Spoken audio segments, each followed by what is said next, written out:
तो दोस्तों सुनीता मीना ब्लॉग में स्वागत है दोस्तों। और भगवान से उम्मीद करती हूँ कि आप सब अच्छे होंगे और मेरे लिए भी भगवान से दुआ करना कि मेरी वीडियो अच्छी चले और मैं बहुत आगे चलूं।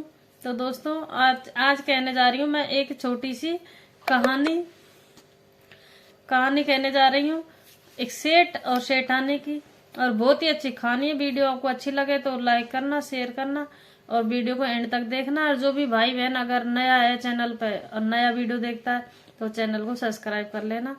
तो दोस्तों एक नगर में एक सेठ और सेठानी रहते थे। उनके घर के आगे एक पीपल का पेड़ था।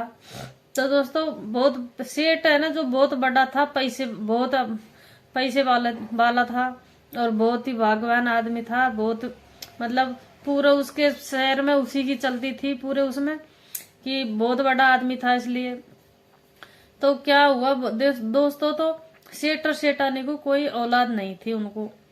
तो चिड़िया ने अपना घोंसला बना रखा था उस पीपल के पेड़ में, जो सेठ और सेठानी के घर के सामने पीपल का पेड़ था।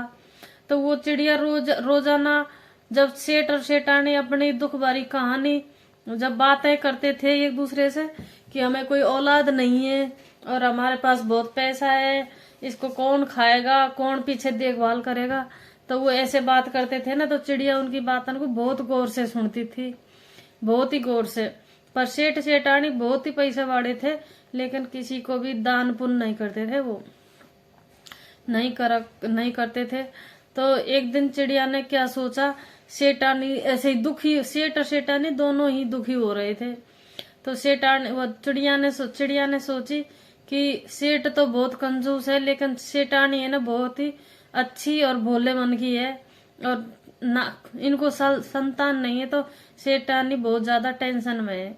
तो चिड़िया ने सोची कि क्या करूं मैं इनके लिए, ताकि इनके कोई बच्चा पैदा हो जाए, कि इनकी कोई लड़का पैदा हो जाए।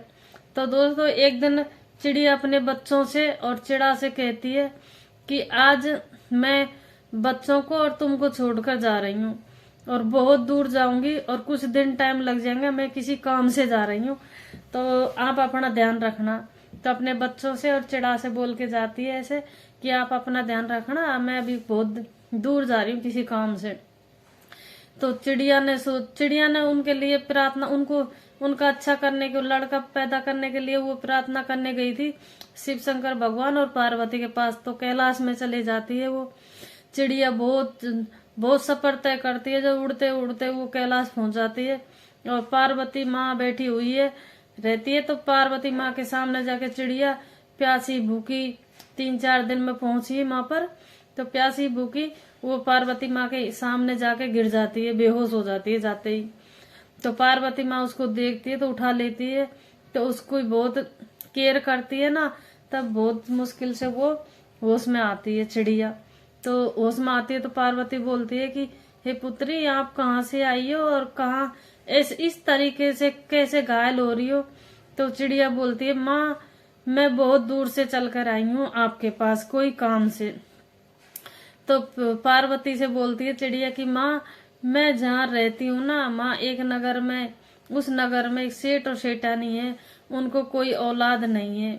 और माँ आपसे मैं ये प्रार्थना करने आई हूँ कि आप भोलेनाथ से प्रार्थना करो और उनको मतलब उनको एक लड़का पैदा हो जाए। तो उसने चिड़िया के सर पर हाथ रखकर पार्वती माँ बोलती है कि कोई पुत्री आप चिंता ना करें, मैं भोलेनाथ से प्रार्थना करूंगी। तो पार्वती माँ जाती है भोलेनाथ के पास, तो बोलती है कि आपसे कोई मुझे बात करनी है। तो वो बोलता है कहो क्या कहना है। तो वो बोलती है कि ऐसे ऐसे हमारे महल में एक चिड़िया आई है और बहुत दूर से आई है और उसके नगर में कोई सेठ सेठानी है और उनके भाग्य में औलाद है या ना है। तो भोलेनाथ बोलते हैं कि उनके भाग्य में कोई औलाद नहीं है। तो वो कहे कि नहीं है तो आप ऐसा करो कि उनको कोई औलाद दो। तो वो भोलेनाथ बोलते हैं कि उनके किस्मत में औलाद है ही नहीं, तो मैं औलाद उनको कैसे दूं। तो पार्वती माँ जिद कर लेती है और पार्वती जब जिद करती है तो भोलेनाथ को वो बात स्वीकार करनी पड़ती है। तो वो जो बात बोल देती है वो उनको पूरी करनी पड़ती है। तो उसने बोला कि चलो पार्वती आप गुस्सा ना हो, मैं उनको औलाद दूंगा। तो कुछ दिन के बाद औलाद दूंगा। तो उसने चिड़िया से बोली कि मैं औलाद तो उनको अवश्य दूंगा, लेकिन सेठ और सेठानी कोई मतलब दान पुण्य नहीं करते, किसी भूखे को खाना नहीं खिलाते, या फिर कोई भी गांव शहर में कोई भी धर्म का पुण्य कुछ भी नहीं करते वो। तो चिड़िया बोली हाँ ऐसे ही हैं, लेकिन सेठानी बहुत भोली है, इसलिए मुझसे उनका दुख देखा नहीं गया, तो मैं इसलिए यहाँ प्रार्थना करने चली आई। तो चिड़िया और पार्वती माँ के कहने से भोलेनाथ ने उनको 9वें महीने में एक सुंदर सा वो सुंदर लड़का पैदा करा। हो गया तो लड़का काफी बड़ा हो गया।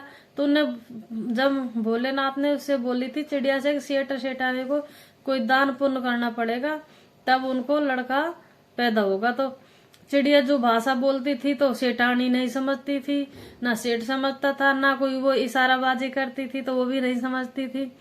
तो चिड़िया बड़े सोच में पड़ गई कि अगर मैं सेठ और सेठानी को समझाऊं तो कैसे समझाऊं कि ये लड़का कितनी मेहनत से पैदा हुआ है और आपको क्या करना चाहिए क्या नहीं करना चाहिए। तो कुछ दिन को बाद कि अगर दान पुण्य नहीं करेगा सेठ और सेठानी तो उनका लड़का कुछ दिन के बाद मर जाएगा, खत्म हो जाएगा। तो चिड़िया को इस बात का पता था, लेकिन सेठ और सेठानी दोनों ही चिड़िया की भाषा को नहीं समझते। तो जब वो बहुत ही खुश होते, जब लड़का बड़ा हो गया, वो चलने कूदने लगा, महल में उसकी किलकारी गूंजने लगी, तो वो सेठ और सेठानी बहुत खुश होते थे उसको देख देख कर। पर उनको ये नहीं पता था कि आप अगर दान पुण्य नहीं करोगे तो आपका ये लड़का कुछ दिन के बाद खत्म हो जाएगा। तो दोस्तों फिर उसने क्या करा कि चिड़िया फिर दौड़ी दौड़ी फिर कैलाश जाती है वो।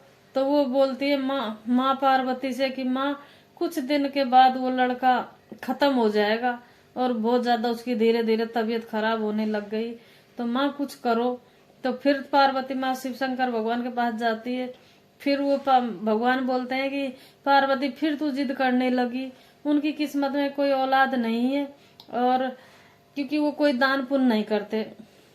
तो फिर चिड़िया भी उनके पैरों में पड़ जाती है और वो बोलती है हे भोलेनाथ भगवान, आप कुछ ऐसा उपाय बताओ ताकि सेठ और सेठानी दान पुण्य करने लगे, या फिर मेरी भाषा में समझे वो, तो मैं उनको समझाऊं तो कैसे समझाऊं दान पुण्य के लिए। तो वहां से फिर वो भोलेनाथ कहता कि तुम जाओ बेटे, कोई चिंता ना करें, और आप वो लड़का मतलब अच्छा रहेगा, नहीं मरेगा, खत्म नहीं होगा, मैंने आपको आशीर्वाद दिया। तो चिड़िया आ जाती। तो कुछ दिन के बाद वो शिव शंकर भगवान और माँ पार्वती दोनों चले आते हैं उनके घर। तो वो जाते हैं, तो उस सेठ के घर चले जाते हैं। तो वहां पर जाकर के वो दान दक्षिणा मांगते। तो सेठानी से बोलते हैं कि हम भूखे हैं, खाना खाना है। तो जब वो खाने ले जाती है सेठानी उसको अंदर ले जाती है। तो वो बोलती है कि अंदर ले जाकर तो सेठ और सेठानी उनकी बड़ी प्यार से ही उनको खाना खिलाते हैं, खूब धूमधाम से उनकी सेवा करते हैं अच्छे तरीके से। तो वो अच्छे पकवान, वो जो पुत्र शिव शंकर भगवान की दया से हुआ था, तो वो भाग दौड़ कर अच्छी पूड़ी पुआ जो भी बन रहे थे घर में, तो बार बार उनको लाए, और भगवान माँ पार्वती और शिव शंकर भगवान को ला करके खिलाता जाए बार बार। तो शिव शंकर भगवान को तो हंसी आ रही थी कि ये लड़का मैंने ही इनको पुत्र पैदा किया वही है। तो उसने बोली कि सेठ बोला कि हमें बहुत दिनों के बाद ये लड़का पैदा हुआ है, और भगवान की कृपा से और आपको जैसे इनका वो पुण्य और वो ही काम देगा। तो वो कह रहे भगवान हमें आशीर्वाद दे के जाना कुछ अच्छा सा, तो मांग रहे। तो वो फिर वो बोले भोलेनाथ कि आपको अगर आशीर्वाद और दान खाना पीना खिलाना है और अच्छी सेवा और गुणगान करना है, तो ये चिड़िया का करना। यही गई थी आपकी औलाद मांगने हमारे पास, तो इसी की वजह से आपको लड़का पैदा हुआ है। तो दोस्तों मेरी कहानी आपको कैसी लगी, अच्छी लगे तो लाइक करना, शेयर करना।